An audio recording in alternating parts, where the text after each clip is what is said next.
Hello students. जैसा कि हमने बात करी थी कि पेपर को सॉल्व करना है, पूरे पेपर को, कि पेपर कैसे आता है। तो सबसे पहले बात करेंगे पेपर के खंड की।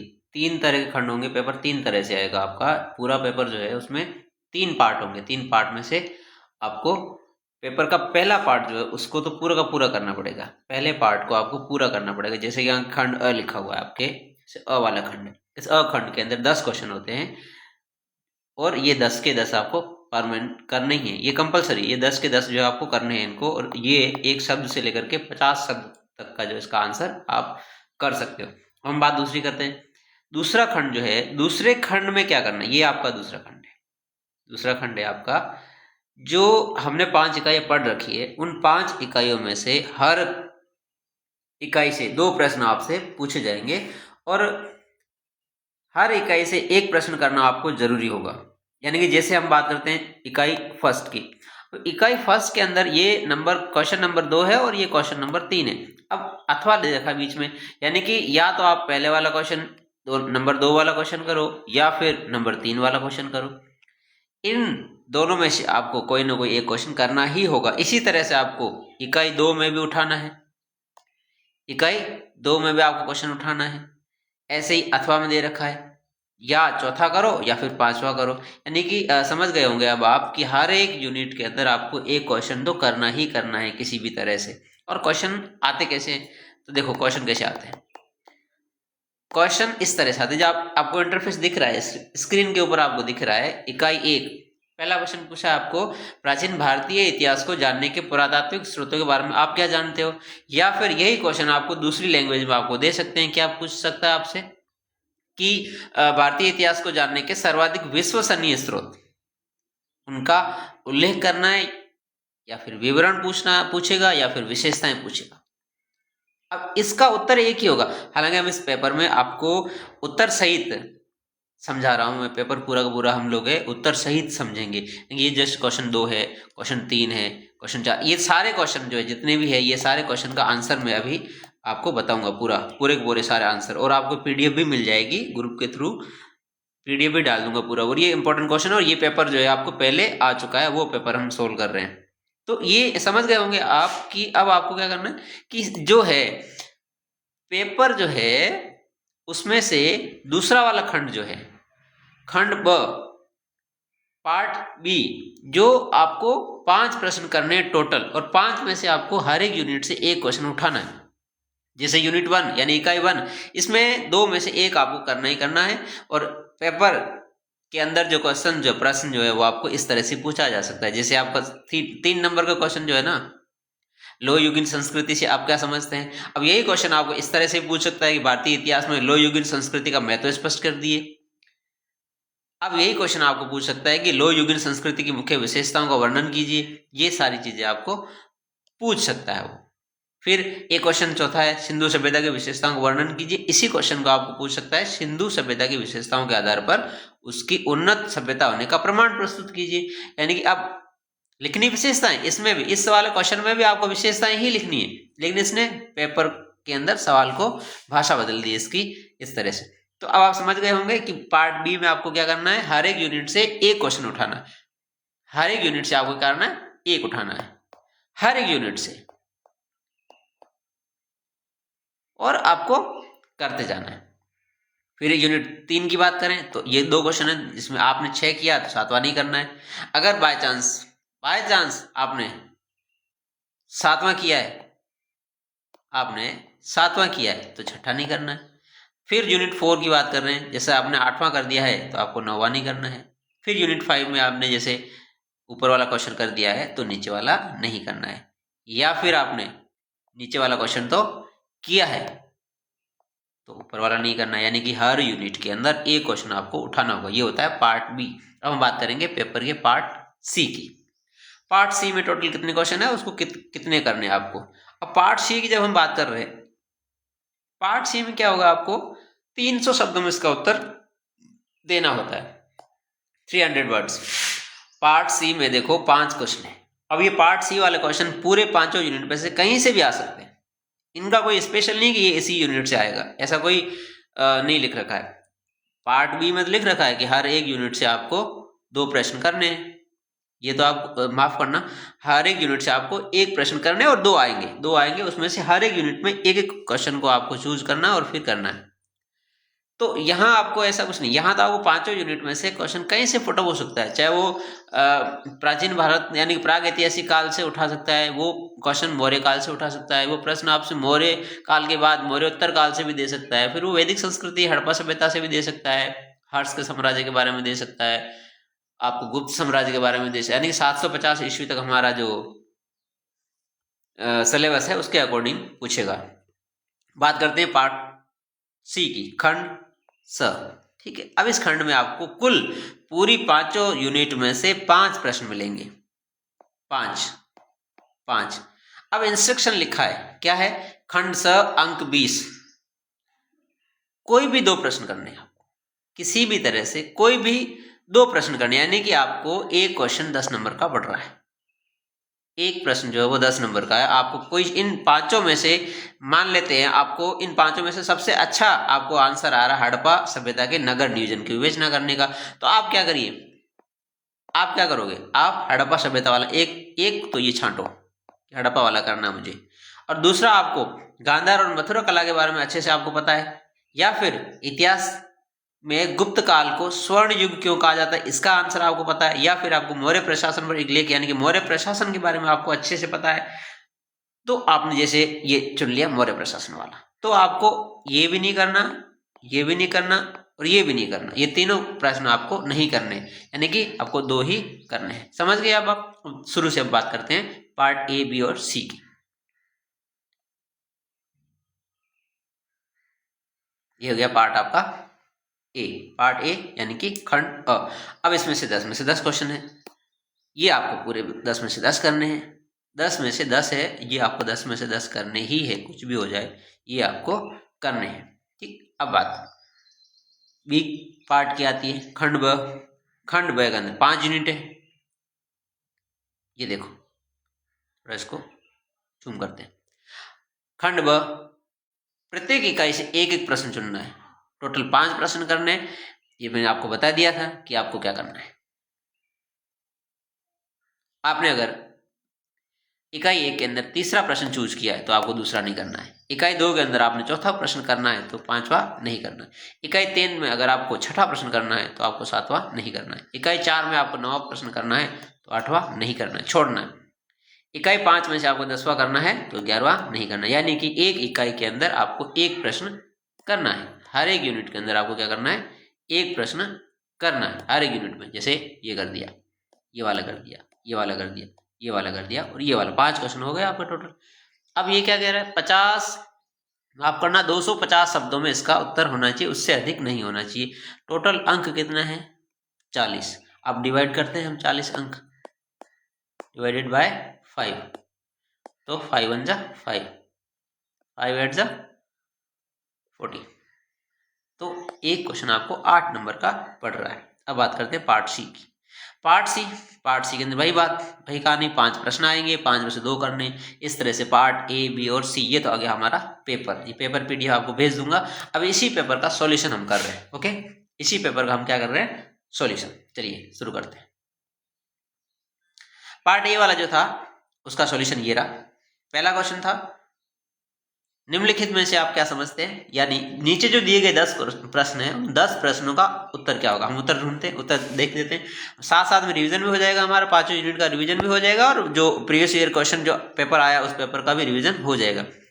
एक बात बताना चाहता हूँ मैं आपसे कि मैंने कहा था स्मार्ट बोर्ड से या जो आपका पैनल जो तो स्मार्ट पैनल होता है उस पर वीडियो बनाऊंगा, रिकॉर्ड करूंगा, पर हो नहीं पाया, पॉसिबल नहीं हो पाया, इसलिए अभी स्क्रीन रिकॉर्ड करके मैं कर रहा हूँ।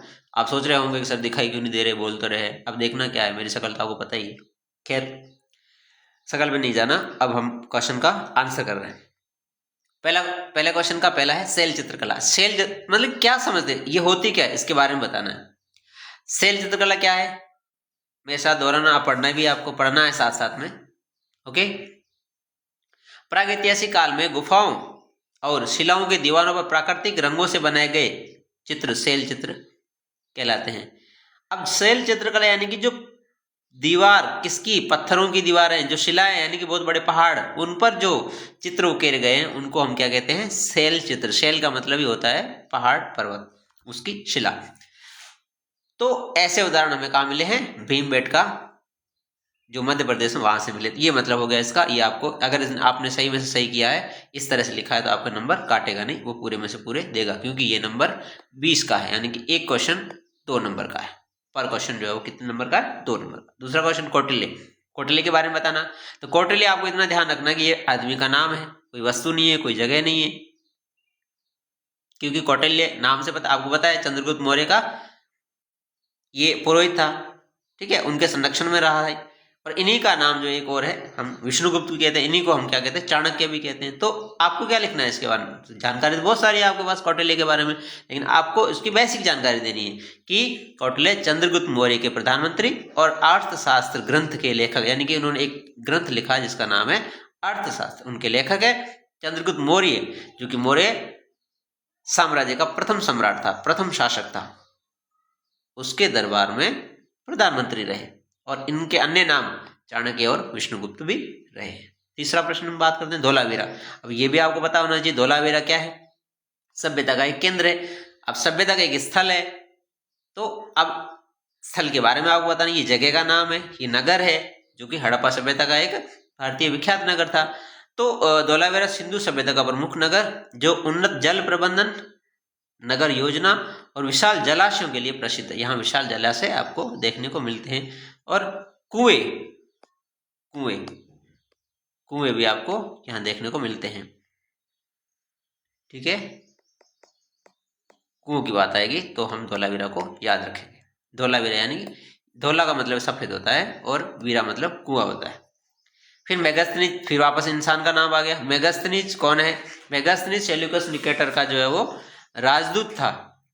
तो पश्चिमी शासक को हमने पढ़ा था, सेल्यूकस निकेटर के बारे में पढ़ा था हमने, जिसका युद्ध हमने पढ़ा था कि चंद्रगुप्त मौर्य के साथ हुआ था। आपको याद होगा हेलेना के बारे में, जो सेल्यूकस निकेटर की पुत्री है और चंद्रगुप्त मौर्य को ब्याही जाती है।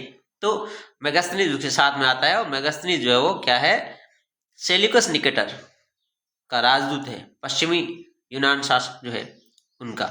और उन्होंने भारत के बारे में वर्णन किया है, वो वर्णन इंडिका में वर्णित है, यानी इंडिका नाम की उनकी एक पुस्तक है, उसमें वर्णित है। तो मेगास्थनीज के बारे में हमने यहाँ पता कर लिया कि मेगास्थनीज जो है सेल्यूकस निकेटर का राजदूत था, और उसने यहाँ भारत में इंडिका नाम का एक ग्रंथ लिखा था, राइट। फिर पांचवा क्वेश्चन है शादवाद।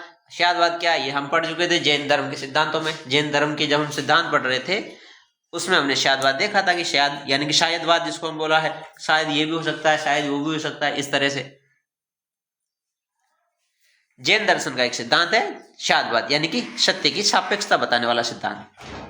अब एक भी कोई एक जो है वो आपका कथन है, कोई एक आपका कथन, उस कथन को अन्य तरीके, बहुत सारे तरीकों में कहना कि शायद हो सकता है, शायद नहीं हो सकता है, शायद हो सकता है, शायद नहीं हो सकता है, शायद हो सकता है, कह नहीं सकते, शायद नहीं हो सकता, कह नहीं सकते, शायद हो सकता है, शायद नहीं हो सकता है, लेकिन कह नहीं सकते। इस तरह से कुल 7 प्रकार के सिद्धांत, रूल्स इसमें दिए थे शायदवाद में महावीर स्वामी द्वारा। तो ये जो शायदवाद मूलतः क्या है? जैन धर्म का सिद्धांत, जैन धर्म दर्शन का सिद्धांत है, जो कि सत्यता की सापेक्षता बताता है, यानी कि हो भी सकता है और नहीं भी हो सकता है। इस तरह से कुल 7 नियम है, वो शायदवाद में आते हैं। हम बात करते हैं अगले प्रश्न की, धर्म चक्र प्रवर्तन। अब किससे जुड़ा हुआ है? सीधी सीधी बात है, आपको ये जुड़ा हुआ है महात्मा बुद्ध से, बौद्ध धर्म से जुड़ा हुआ है। बौद्ध धर्म की बात हमने की है, अपने क्लासों में की है, और ये जरूर नहीं है कि मेरे ही स्टूडेंट्स के लिए या फिर मेरे कॉलेज के स्टूडेंट्स के लिए, ये सभी उन स्टूडेंट्स के लिए है जो MLSU का फर्स्ट सेमेस्टर का एग्जाम इतिहास को दे रहे हैं, हिस्ट्री का पेपर जो दे रहे हैं, इतिहास का पेपर जो दे रहे हैं फर्स्ट सेमेस्टर का, उन सब स्टूडेंट्स के लिए MLSU के पूरे। और मुझे जहाँ तक पता हो, शेखावटी यूनिवर्सिटी का भी सिलेबस जो है वो MLSU के जैसा ही है, तो उन बच्चों का भी ये काम आ सकता है कि पेपर इस तरह से डिजाइन होता है। फिर हम बात करते हैं धर्म चक्र प्रवर्तन, महात्मा बुद्ध से जुड़ा हुआ है, बौद्ध धर्म से जुड़ा हुआ है। तो क्या है ये धर्म चक्र प्रवर्तन? क्या है? बुद्ध द्वारा दिया गया पहला उपदेश। याद हो गया आपको? धर्म चक्र प्रवर्तन यानी कि महात्मा बुद्ध ने प्रथम बार ज्ञान अर्जुन के बाद प्रथम बार जो उपदेश दिया था उसे हम धर्म चक्र प्रवर्तन कहते हैं। और ये धर्म चक्र प्रवर्तन कहाँ दिया गया था? सारनाथ के अंदर। सारनाथ एक नगर है। इसे बौद्ध धर्म के प्रचार का आरंभ माना जाता है, यानी कि महात्मा बुद्ध ने अपने ज्ञान का प्रसार करना शुरू किया। वो प्रथम जगह कौन सी थी? सारनाथ। और प्रथम उपदेश धर्म चक्र प्रवर्तन। चलिए आगे वाला क्वेश्चन भी बौद्ध धर्म से जुड़ा हुआ है। 4 आर्य सत्य महात्मा बुद्ध ने बताए। महात्मा बुद्ध के 4 आर्य सत्य, ऐसा भी पूछ सकता है। महात्मा बुद्ध द्वारा दी गई शिक्षाओं को लिखिए, ऐसा भी पूछ सकता है। तो उनमें से एक है 4 आर्य सत्य। तो पहला है दुख का अस्तित्व। महात्मा बुद्ध कहते हैं दुख जो है वो सर्वत्र है। दुख जो है वो है ही है, दुख से हम जो बच नहीं सकते। महात्मा बुद्ध कहते हैं दुख जो है वो सर्वव्यापी है, सब जगह है। अस्तित्व दुख का है ही है, नकारते नहीं है दुख के अस्तित्व को। फिर महात्मा बुद्ध दुख का अस्तित्व बताते हैं, साथ साथ में ये भी बताते हैं कि दुख का कारण क्या है। तो दुख का कारण भी बताते हैं। दूसरा वाला जो आर्य सत्य वो क्या है? दुख का कारण। तीसरा बताते हैं कि दुख का कारण जो है वो तो है ही है, हमें पता है, तृष्णा, इच्छा जो है, लालच जो है दुख का कारण है, लेकिन दुख निवारण भी संभव है। अगले वाले आर्य सत्य बोलते हैं, तीसरा वाला आर्य सत्य वो कहते हैं दुख निवारण संभव है, दुख का निरोध संभव है, यानी दुख खत्म हो सकता है। तो कहते कैसे हो सकता है? तो बोले दुख निरोध मार्ग से, जिनको हम बोलते हैं अष्टांगिक मार्ग के 8 रूल्स, 8 नियम है अष्टांगिक मार्ग के। वो 8 रूल को हम फॉलो करेंगे, पालन करेंगे तो दुख होगा ही नहीं और दुख का अंत भी हो सकता है। महात्मा बुद्ध के दुख है, दुख का कारण भी है, दुख निरोध भी संभव है, यानी कि दुख निवारण हो सकता है और दुख निवारण का मार्ग भी। ये 4 आर्य सत्य। पहला है दुख का अस्तित्व, दूसरा है दुख का कारण तृष्णा, तीसरा है दुख का निरोध संभव है, चौथा है दुख का निरोध मार्ग। अब हम आगे बढ़ते हैं हर्ष चरित्र। हर्ष चरित्र, अब देखो कैसे कैसे सवाल पूछ रहा है। व्यक्ति के बारे में पूछ रहा है, जगह के बारे में पूछ रहा है, विशेषता के बारे में पूछ रहा है, सिद्धांत के बारे में पूछ रहा है, शिक्षा के बारे में पूछ रहा है। तो शिक्षा, सिद्धांत, इस तरह से। अब यहाँ पूछा है इसको ग्रंथ के बारे में, हर्ष चरित्र। बाणभट्ट नाम का कवि है जो कि हर्ष सम्राट हर्ष के दरबार में रहता है। उन्होंने जो रचना की है हर्ष चरित्र की वाग्भट द्वारा। तो ये संस्कृत ग्रंथ है जिसमें सम्राट हर्षवर्धन के जीवन और उससे संबंधित जानकारी हमें मिलती है। तो बाणभट्ट द्वारा रचित एक ग्रंथ है, कौन सा? हर्ष चरित्र। फिर हम बात करते हैं 9वां क्वेश्चन, नालंदा विश्वविद्यालय। अब जो कोई जगह के बारे में पूछा, ये शिक्षण संस्थान के बारे में पूछा है, प्राचीन भारतीय शिक्षा के केंद्र के बारे में पूछा, क्योंकि हमारा सिलेबस के अंदर है ये। तो नालंदा विश्वविद्यालय प्राचीन भारत का प्रसिद्ध बौद्ध शिक्षा केंद्र था, जहां एशिया के विभिन्न देशों से विद्यार्थी अध्ययन करने आते थे। राइट। फिर अगला क्वेश्चन है स्तूप। स्तूप बौद्ध धर्म से संबंधित अर्ध गोलाकार, यानी कि आदि, मैंने बताया था स्तूप इस तरह से बनते थे, ये इस तरह से। आगे मंडप वगैरह, यहाँ प्रवेश द्वार हुआ करता था, यहाँ पे साइड में कोई इमारतें बनती थी इस तरह से। तो ये अर्ध गोलाकार जो है वो क्या है? स्मारक, जिसमें महात्मा बुद्ध के अस्थियां या उनके जीवन से संबंधित चीजें रखी जाती है, उनको हम बोलते हैं स्तूप। ठीक है, जिनमें बुद्ध या उनके अनुयायियों के अवशेष सुरक्षित रखे जाते हैं, जो बौद्ध धर्म के उपासना के प्रमुख केंद्र है। तो ये पार्ट 1 के 10 क्वेश्चन पूरे हो गए। अगले हम 20 से 35 मिनट के आसपास, मैं चाहूंगा ये वीडियो 1 घंटे के अंदर अंदर पूरा हो जाए। पार्ट बी लेते हैं, पार्ट बी के 10 क्वेश्चन को हम सोल्व करेंगे। ओके, चलो पार्ट बी का पहला प्रश्न। अब यहाँ मैं कोई एक प्रश्न नहीं कर रहा हूँ, यहाँ पार्ट बी के सारे प्रश्न कर रहा हूँ। आपको कोई एक प्रश्न ही उठाना है, एक यूनिट में आपको एक ही प्रश्न करना है। मैं तो एक यूनिट के दोनों प्रश्न जो आए उन दोनों का सॉल्यूशन यहाँ बता रहा हूँ, क्योंकि आपके इंपॉर्टेंट क्वेश्चन के लिए है। लेकिन आपको पार्ट बी में हर यूनिट से एक प्रश्न उठाना है, पर यूनिट एक क्वेश्चन। चलिए शुरू करते हैं। दूसरा पार्ट है, पार्ट बी है। अब इस पार्ट बी के अंदर हम करेंगे पहला प्रश्न। प्राचीन भारतीय इतिहास को जानने के पुरातात्विक स्रोतों के बारे में आप क्या जानते हैं? पूछ लिया सीधा सीधा पुरातात्विक स्रोत। फिर वहां पूछा कि प्राचीन भारतीय इतिहास को जानने के सर्वाधिक विश्वसनीय, तो मैंने बात करी थी हम लोगों ने क्लास के अंदर, ये पुरातात्विक स्रोत जो है वो क्या है? सबसे विश्वसनीय, यानी कि विश्वास करने लायक। सबसे ज्यादा अगर हम विश्वास करेंगे तो हम विश्वसनीय स्रोतों को मानेंगे। वो कौन से है? वो है पुरातात्विक स्रोत, जिसमें क्या क्या आता है वो चीज आपको पता है। इसका आंसर कैसे डिजाइन करना आपको, सबसे हम बात करेंगे पुरातात्विक स्रोत का अर्थ क्या होता है। पहले पॉइंट में हमने लिख दिया अर्थ। पुरातात्विक स्रोत वे भौतिक अवशेष है जो मानव के अतीत के जीवन, संस्कृति, धर्म, अर्थव्यवस्था और प्रशासन की जानकारी देते हैं। इसको हम कहते हैं पुरातात्विक स्रोत, यानी कि प्राचीन चीजें हैं जो मनुष्य जीवन से जुड़ी हुई है। इसमें क्या क्या शामिल है? इसमें उत्खनन, यानी कि खोद कर निकाले गए नगर या अवशेष, नगरीय अवशेष या नगरों के अवशेष, जिसमें क्या आता है, दीवार, घर वगैरह इस तरह से। फिर शिलालेख, लिखा हुआ कोई लेख। फिर सिक्के, उस समय की मुद्रा जो चलती थी, पैसा, जो कि पैसा उस समय जो चलता था वो सिक्कों के रूप में चलता था। मूर्तियां, मूर्तियों में भी चलता है पता हमें प्राचीन समय के बारे में कि मूर्तियों से ज्यादातर क्या धार्मिक विश्वास पता चलते हैं कि धार्मिक विश्वास में सर्वाधिक पूजा के जो है वो साक्ष्य मिलते हैं कि पूजा के बारे में पता चलता है कि पुरुष देवता ज्यादा थे या स्त्री देवता देवियां ज्यादा थी, किस तरह का धर्म था, पूजा पद्धतियां वगैरह किस तरह की थी, हमें जो मूर्तियों से पता चलता है। राजा धार्मिक था कि नहीं था, धार्मिक था तो किस तरह का धार्मिक था, ये सारी चीजें। फिर भवन, स्तूप, गुफाओं, इनसे हमें तत्कालीन सामाजिक जीवन के बारे में पता चलता है कि क्या रहन सहन था, खान पान क्या था, और उनके अर्थव्यवस्था के बारे में हमें पता चलता है।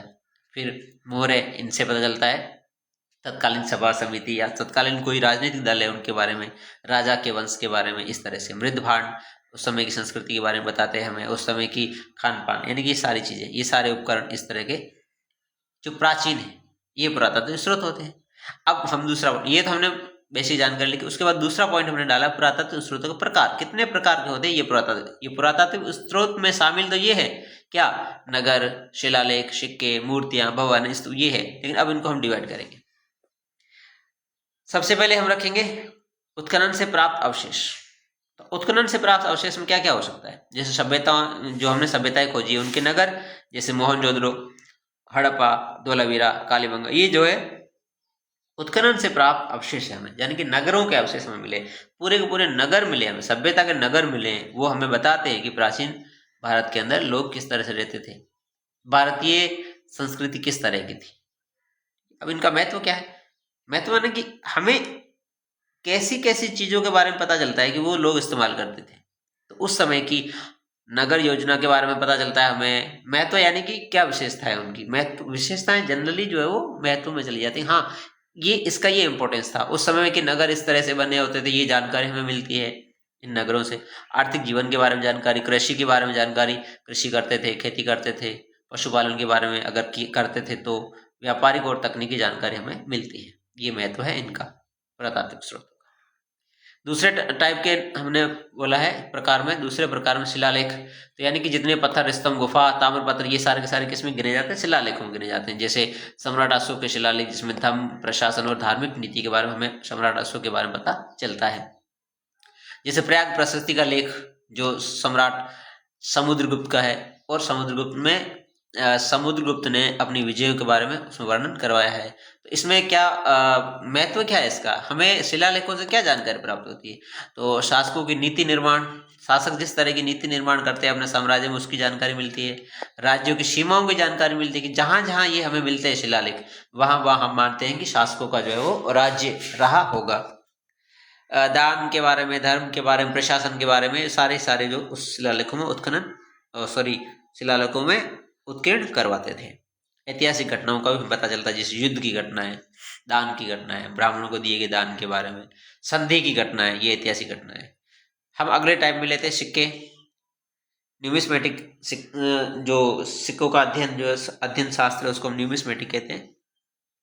सिक्कों को प्राचीन भारत के आर्थिक, राजनीति, संस्कृति ये पता चलता है, जैसे चंद्रगुप्त मौर्य के सिक्के, कुषाण साम्राज्य के स्वर्ण सिक्के, गुप्तकालीन स्वर्ण मुद्राएं, इस तरह की सारी चीजें। हम बात करते हैं महत्व के बारे में, तो सिक्कों से क्या पता चलता है हमें, शासकों के नाम, उपाधियां, उनके वंश का पता वो चलता है, उसके धार्मिक स्थिति का पता, धार्मिक विचार का पता, व्यापारिक संबंधों के बारे में, धार्मिक प्रतीक के बारे में, समृद्धि का स्तर क्या था उस राज्य के अंदर, उस साम्राज्य के अंदर, ये चीजें हमें पता चलती है सिक्कों से। फिर बात करते हैं मूर्तियों के बारे में, मूर्ति कला, ठीक है, मूर्तियों में मूर्तियां मिलती है, चित्र मिलते हैं, और इन स्थापत्य से हमें क्या पता चलेगा, धर्म, कला और समाज के बारे में। तो जैसे सांची का स्तूप, ये मूर्ति में आ रहा है बौद्ध धर्म प्रचार या बौद्ध धर्म के बारे में बताता हमें। अजंता की गुफाएं, भित्ति चित्र वगैरह, एलोरा गुफाएं, बौद्ध, जैन, हिंदू परंपरा का संगम, यानी कि तीनों तरह के परंपराओं के जो चित्र इसमें हमें मिलते हैं उन गुफाओं में। इनका क्या महत्व है, तो सबसे पहली बात धार्मिक विश्वास, हमारे धार्मिक विश्वास क्या है या उस समय के धार्मिक विश्वास क्या थे, तो ये हमें जो है वो इनमें पता चलता है। कला शैली के बारे में पता चलता है, सामाजिक जीवन के बारे में पता चलता है, और राज्य स्तरीय का प्रमाण भी हमें मिलता है कि क्या किसी राजा ने धर्म का संरक्षण किया है तो किस तरह से, वो सारी चीजें हमें इनसे मिलती है शैलाश्रयों में। फिर अगला जो है अवशेष का प्रकार वो है भवन और स्तूप। तो जिसे इसमें प्राचीन इमारतें आती है भवनों में, स्थापत्य कला और धर्म को दर्शाती है सारी की सारी चीजें। जैसे स्तूप है, विहार है, मंदिर है, ये सारे के सारे भवन, स्तूप और अवशेषों में जाते हैं। राजा प्रसाद है, कोई पुराना मिला है अवशेष के रूप में हमें, नगरों की दीवार अगर हमें पुरानी मिली है, ये सारी भवन, स्तूप और अवशेषों में जाती है। इनका क्या महत्व है, तो उस समय की तत्कालीन स्थापत्य कला का विकास किस तरह से हुआ है वो हमें पता चलेगा। कितने बड़े बड़े मकान बने हैं, कितने चार दीवारी बनी है कि नहीं बनी है, ठीक है। और अगर नगर जैसा कोई संरचना है तो हम पता लगा सकते हैं हाँ ये वाकई नगर था। धार्मिक केंद्रों की भूमिका, ठीक है, ये सारी चीजें। पुरातात्विक स्रोतों का ऐतिहासिक महत्व क्या है, हमने अगले पॉइंट में लिया है। इनका महत्व क्या, प्राचीन भारत के अप्राप्त लिखित इतिहास की पूर्ति करते हैं, माफ करना।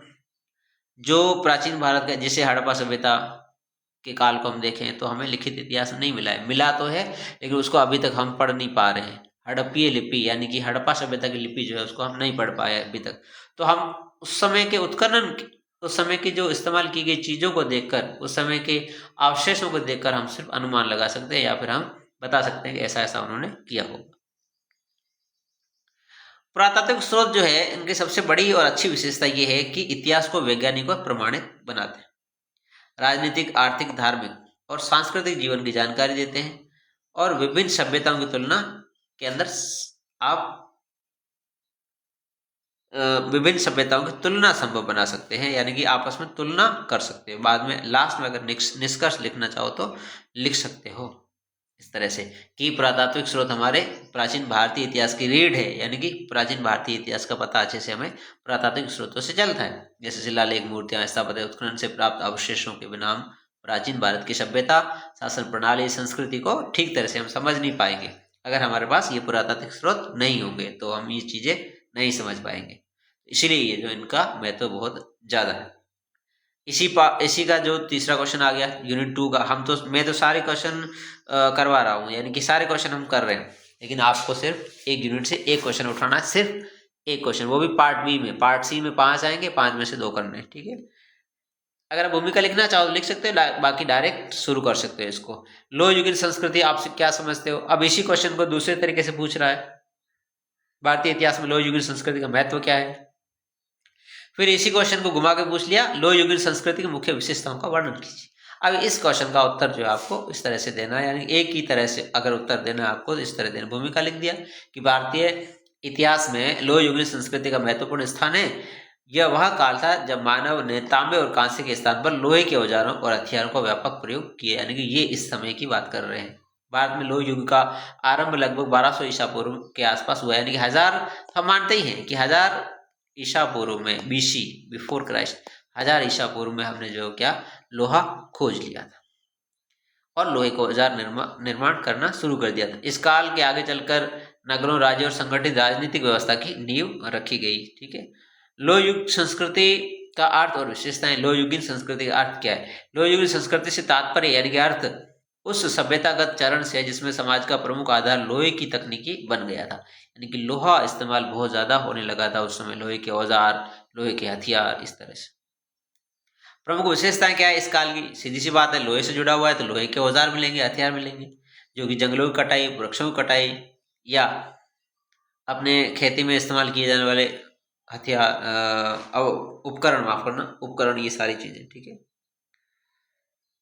भारत की लोह युगीन संस्कृतियां जो हम पढ़ चुके हैं, फिर भी हम बता देते हैं। यहाँ चित्रित धूसर मृदबाण संस्कृति, जिसको हम बोलते हैं पेंटेड ग्रे वेयर, PGW, ठीक है।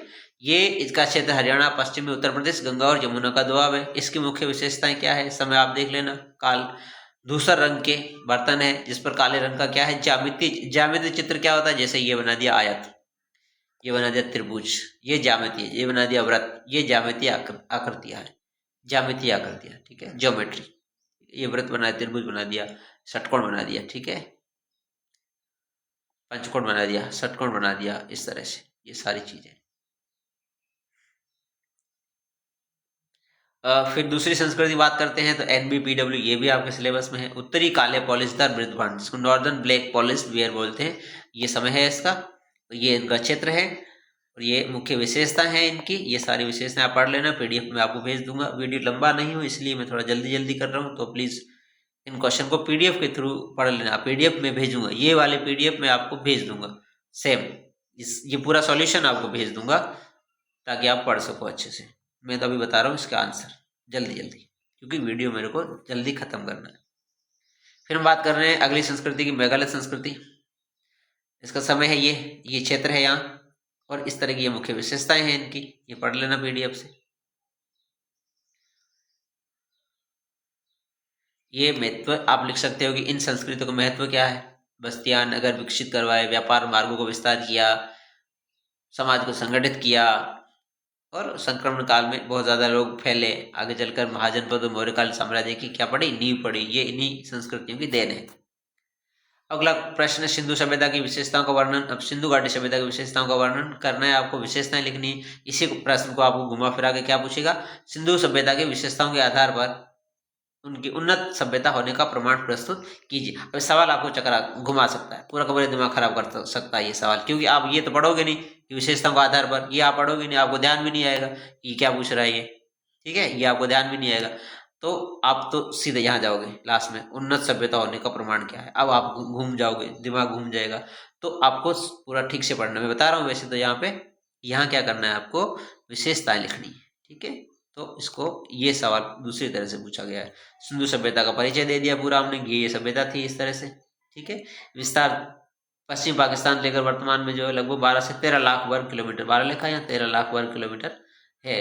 ठीक है, प्रमुख नगर हड़प्पा, मोहनजोदड़ो, धोलावीरा, कालीबंगा, ठीक है, लोथल वगैरह, सुरकोटड़ा, ठीक है, ये सारी चीजें।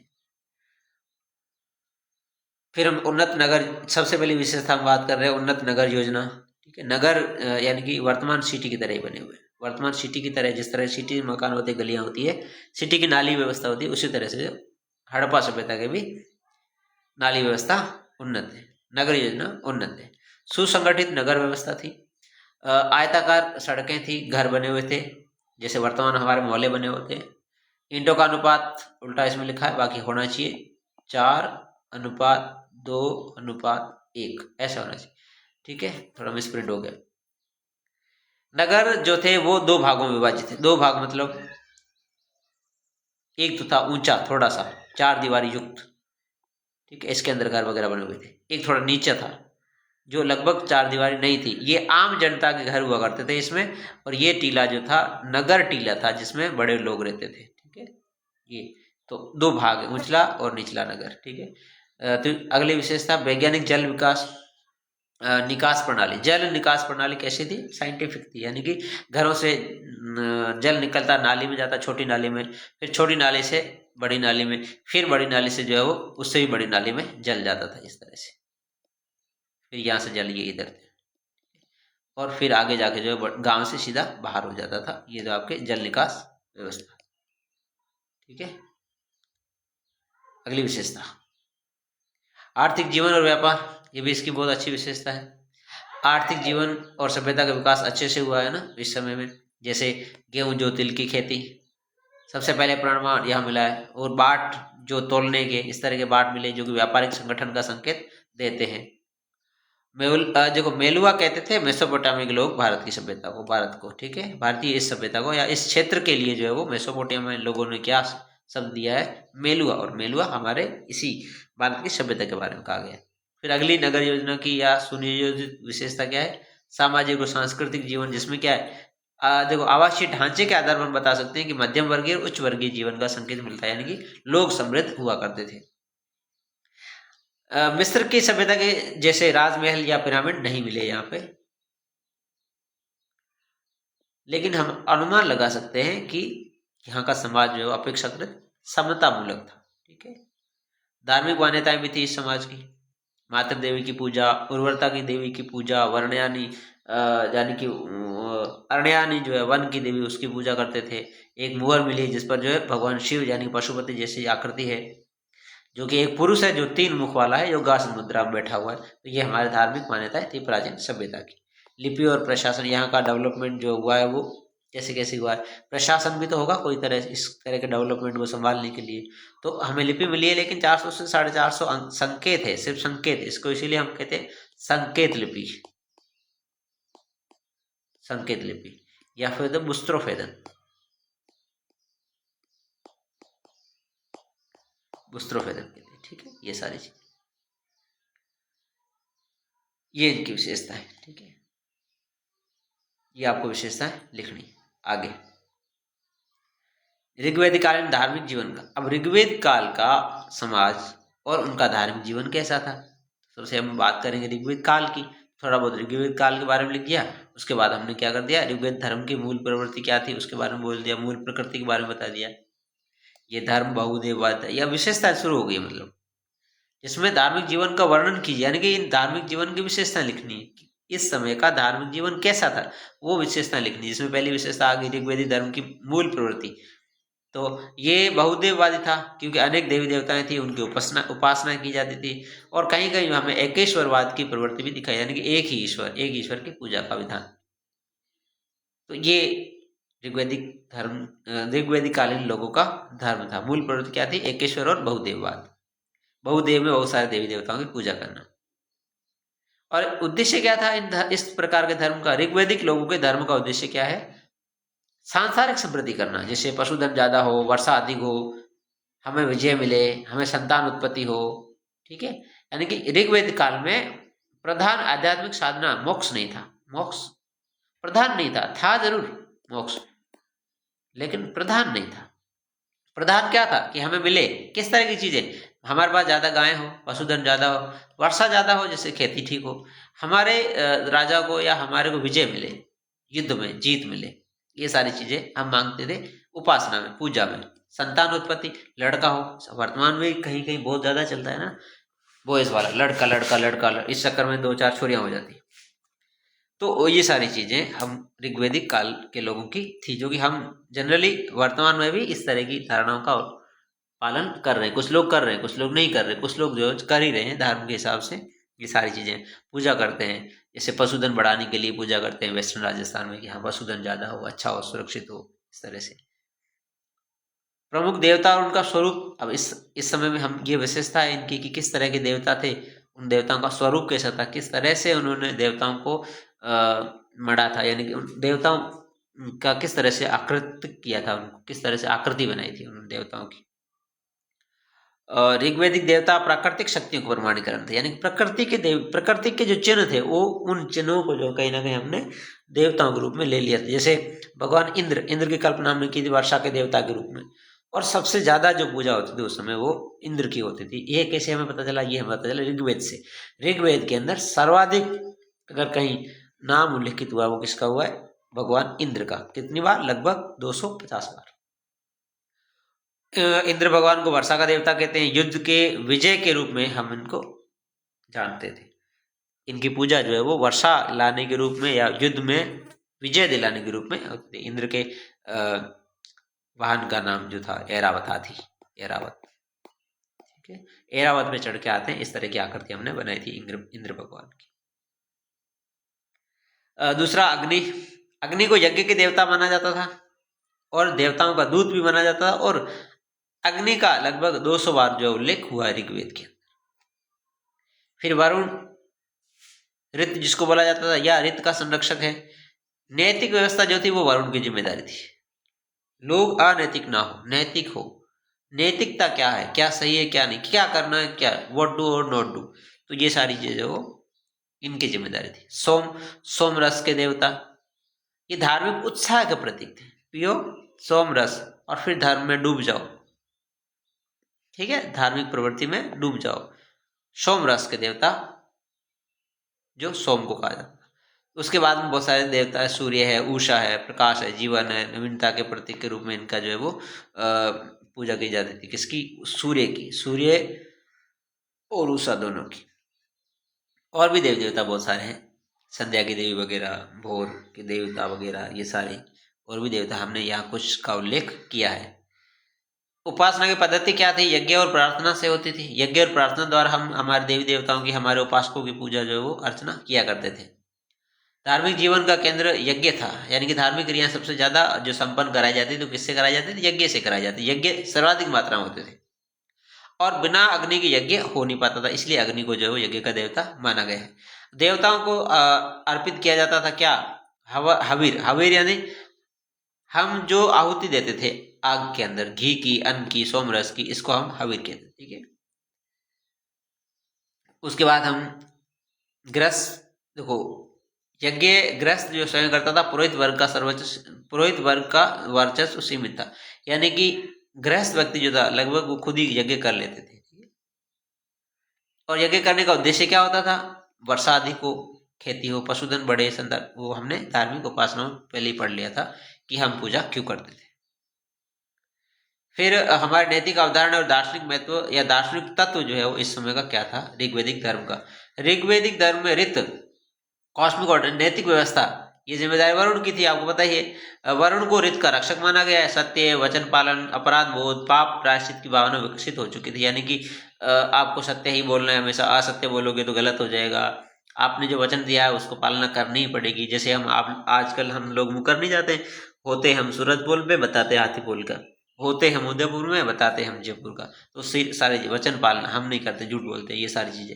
अपराध बोध, अपराध नहीं करना है। यानी कि अपराध, क्या अपराध होगा, किस तरह का कृत्य करेंगे तो अपराध होगा, इस तरह की चीजों को हम अपराध बोध की श्रेणी में रखते हैं। तो उनसे बचना, ये सारी चीजें बताना। मूर्ति पूजा, मंदिर परंपरा का अभाव, यानी कि मंदिर नहीं बने हुए इस समय के, ऋग्वैदिक काल के मंदिर हमें नहीं मिलेंगे। मूर्ति पूजा ऋग्वैदिक काल में नहीं थी, मूर्तियां हमने नहीं बनाई, हमने सिर्फ प्राकृतिक देवता, देवी देवता, उनका हम सिर्फ कल्पना की थी, और कल्पना के आधार पर हम यज्ञ किया करते थे।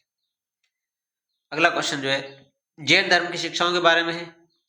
अहिंसा है, यानी कि सवाल सीधा पूछा जाएगा आपसे, जैन धर्म की शिक्षाओं का वर्णन करो, या जैन धर्म की शिक्षाओं के बारे में लिखिए, बताइए, उल्लेख कीजिए। ये सारे इसी तरह के, इसी टाइप के क्वेश्चन, ये इंपॉर्टेंट क्वेश्चन है जैन धर्म की शिक्षाओं वाला, आपको याद रखना है। महावीर स्वामी के बारे में, उनकी जैसे अहिंसा, सत्य, त्रिरत्न, सम्यक दर्शन, सम्यक ज्ञान, सम्यक चरित्र, ये सारे 3 रत्न है। सत्य में आस्था रखना, सम्यक दर्शन का मतलब है सत्य में हमेशा सत्य बोलना, यानी कि हमारी नजरों का दर्शन जो है, आंखों का दर्शन, आंखें हमें जो दिखा रही है वो नहीं देखना, हमें अंतर आत्मा से देखना है कि क्या सही है और क्या गलत है, तो उसको हम माने, तो वही हमारे सत्य की आस्था है। सत्य में हमेशा आस्था रखें, हम आंखों, हमारा नजरिया हमेशा साफ रखें। फिर सम्यक ज्ञान है, तत्वों के सही का ज्ञान लें, तत्वों का ज्ञान जो है वो हमें सही लेना है कि वाकई क्या ठीक है क्या ठीक नहीं है, उसी को एक्सेप्ट करना। चरित्र वैसे ही बन जाएगा। अब ये सारी चीजें, हमारा दर्शन अच्छा होगा, ज्ञान अच्छा लेंगे तो चरित्र तो संयमित तो होगा ही होगा, नैतिक आचरण में आता ही है। फिर पंच महावृत, जिसमें 4 महावृत जो है पार्श्वनाथ द्वारा दिए गए थे, और 5वां भगवान महावीर स्वामी द्वारा जोड़ा गया था, 5वां। और 4 ये जो है, चारों जो है वो पार्श्वनाथ द्वारा दिए गए थे, पार्श्वनाथ द्वारा दिए गए थे, पार्श्वनाथ। ठीक है। अहिंसा, किसी की जीव की हिंसा नहीं करना। हिंसा जरूरी नहीं कि उसको मारने से होती है, हिंसा उसको प्रताड़ित करने से भी होती है, हिंसा उसको दुख देने से भी होती है। हिंसा के कई रूप हैं। सत्य, यानी कि असत्य का त्याग, झूठ का त्याग। झूठ का त्याग इन द सेंस ये थोड़ी है कि आप सिर्फ झूठ बोल नहीं रहे, लेकिन आप इस तरह की प्रतिक्रिया भी देते हो जिससे हमें झूठ लगता है, तो उस तरह का झूठ भी नहीं बोल। झूठ बोलने का मतलब सिर्फ ये ही नहीं है कि आपको मुंह से झूठ नहीं बोल, असत्य का त्याग करना है। असत्य मतलब जो चीज सही नहीं है किसी के लिए, चाहे वो आपकी क्रिया ही क्यों ना हो, तो वो नहीं करनी है। बोलना ही सिर्फ असत्य नहीं है, आप करने वाली क्रियाएं ही असत्य हो सकती है, वो नहीं करना। जैसे कुत्ता बेचारा छाया में बैठा हुआ है, तो सत्य क्या है कि उसको छाया में बैठने दीजिए, उसको आनंद लेने दीजिए। लेकिन क्या करते हो हम लोग, क्या करते हैं, पत्थर उठाया दे मारा। ये बहुत सारे लोगों के जीवन में होता है, और गाँव में जनरली ऐसा होता है, और शहरों में तो हालांकि नहीं होता है ऐसा, में भी हो सकता है, लेकिन मतलब किसी को दुख देना ऐसे ही बिना, तो वो असत्यता की श्रेणी में आ जाएगा आपके।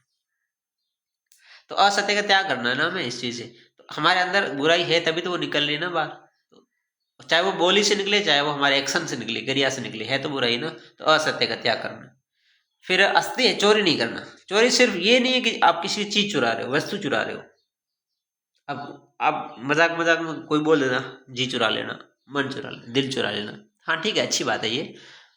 तो हम यहाँ चोरी की बात कर रहे हैं कि किसी का अहित नहीं करना, किसी चीज को उठा करके, या कुछ अशुद्ध बोल के, या अशुद्ध क्रिया करके, ऐसा कुछ करके जिससे कि सामने वाले को ठेस पहुंचे। सामने वाले के विचारों को चुराना भी चोरी ही होता है। उसने कोई चीज की रचना की, रखा वहां, और आपने उसकी अनुपस्थिति में उस चीज को उठा लिया और खुद का बता दिया, ये भी तो चोरी है। तो इस तरह से नहीं करना। ब्रह्मचर्य, पूर्ण संयम रखना, बोलते समय भी, चलते समय भी, आते समय भी, जाते समय। ब्रह्मचर्य का मतलब यहाँ सिर्फ ये नहीं है कि आप जो है वो किसी एक क्रिया से बच रहे हो, एक जनरली जो क्रिया होती है उससे बच रहे हो, या फिर आप अपने वीर्य का नाश नहीं कर रहे हैं, वो ब्रह्मचर्य नहीं। ब्रह्मचर्य मतलब आप सब तरह से ब्रह्मचर्य का पालन करें, दृष्टि में भी, अस्त्य के हिसाब में भी, चोरी न करने के हिसाब में भी, पूर्ण संयम बरतना भी ब्रह्मचर्य ही होता है। खुद पर कंट्रोल, सेल्फ कंट्रोल होना ब्रह्मचर्य की श्रेणी में ही आता है। फिर हम बात कर रहे हैं अपरिग्रह की। ये पार्श्वनाथ का ही है। ये जो चौथा जो यहाँ ब्रह्मचर्य लिखा, ये 5वें नंबर का है ब्रह्मचर्य। ये महावीर स्वामी ने जोड़ा था, ये महावीर स्वामी द्वारा जोड़ा गया था। 5वां, 4 जो है ऊपर, ये 4, 1 2 3 और ये 5वां, ये इसको हम चौथे में काउंट करें, ठीक है। ये महावीर स्वामी द्वारा 5वां जोड़ा गया था ब्रह्मचर्य का। ये जैन धर्म के प्रमुख पंच महाव्रत बोलते हैं, अणुव्रत भी बोलते हैं।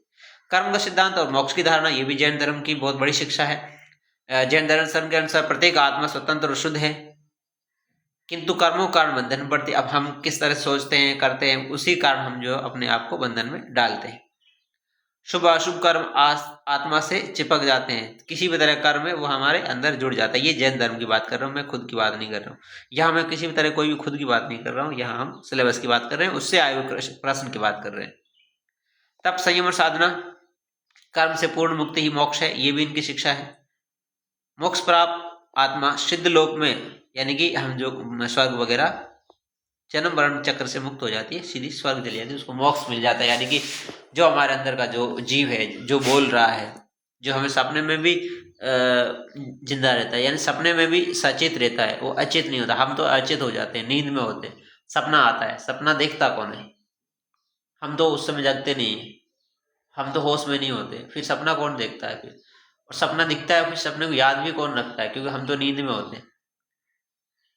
तो मतलब हमारे अंदर जो कुछ ऐसा है जिसको नींद में नहीं आती है, सपना होता है तो उसको भी देख लेता है, हर एक क्रिया करता है, वो हमेशा जिंदा रहता है, हमेशा सचेत रहता है, वो अचेत नहीं होता हमारे तरह। हम सो जाते हैं तो अचेत हो जाते हैं, क्योंकि हमारे सोने के बाद में जो क्रियाएं जो होती है हमारे सामने, भले कोई नाचे गाए, गाय मतलब डिस्टर्ब हो जाएगा, मतलब जांचे एक्टिंग करे, क्रिया करे, जब तक कि हम डिस्टर्ब नहीं हुए तब तक हम नींद नहीं खुलेगी, तब तक हमें नहीं पता चलेगा आगे क्या हो रहा है। लेकिन हमारे अंदर ऐसा कुछ है जो वो देख पा रहा है सब कुछ।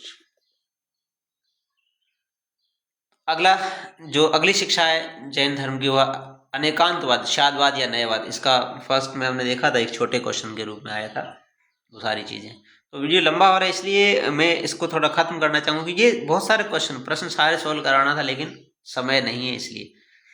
तो ये शिक्षा है, संन्यास, तपस्या, आचार की शिक्षा है, ये जैन धर्म की शिक्षा है। फिर हम कुषाण शासक कनिष्क के बारे में, ये भी क्वेश्चन याद कर लेना, पीडीएफ भेज दूंगा, इंपॉर्टेंट क्वेश्चन है, इसको भी याद कर लेना। राज्य का विस्तार, प्रशासन, धार्मिक नीति और बौद्ध धर्म का संरक्षण कनिष्क के द्वारा, ये पीडीएफ भेज दूंगा, आप देख लेना पूरा। ये सारे के सारे जितने भी इकाई 4 का ये क्वेश्चन आया है, चंद्रगुप्त समुद्रगुप्त की दिग्विजय, उसकी नीति के बारे में।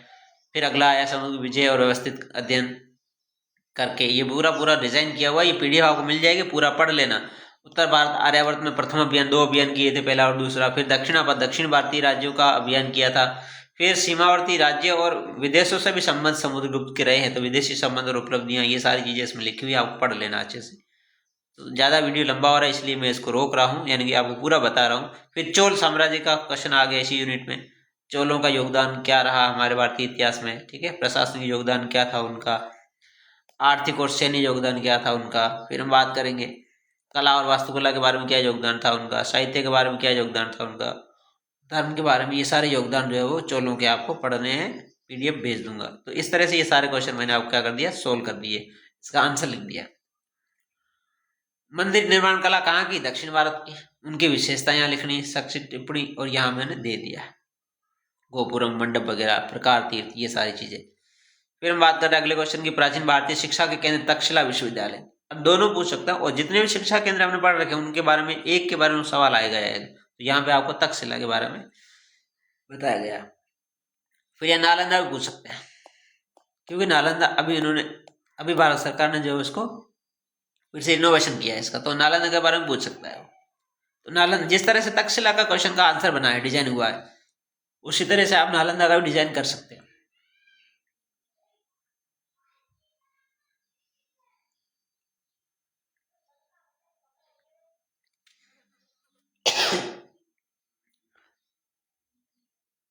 खंड 6 पे पूरा का पूरा आंसर है, सारे पांचों को पांचों क्वेश्चन का आंसर लिखा हुआ, ये पढ़ लेना चाहिए पांचों क्वेश्चन।